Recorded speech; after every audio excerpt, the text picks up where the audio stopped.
దేవుడు నిశ్చయముగా మిమ్మల్ని చూడవస్తాడు. దేవుడు నిశ్చయంగా మిమ్మల్ని చూడడానికి వస్తాడు. అప్పుడు మీరు అబ్రహాముకి, ఇస్సాక్కి, యాకోబుకి వాగ్దానం చేసిన, ప్రమాణం చేసిన దేశంలోకి మిమ్మల్ని తీసుకుని వెళతాడు.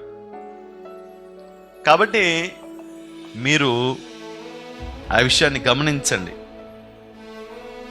మనకి ఏదైతే దేవుడు ప్రమాణం చేశాడో ఆ ప్రమాణం చేసిన దేశంలోకి మనల్ని దేవుడు తీసుకుని వెళ్తాడు.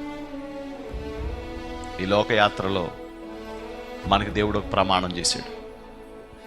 ఆ ప్రమాణం ఏంటంటే, మీ హృదయమును కలవరపడనివ్వకండి. నా తండ్రి ఇంట అనేక నివాసాలు కలవు, అక్కడ మిమ్మల్ని నేను తీసుకుని వెళ్తాను.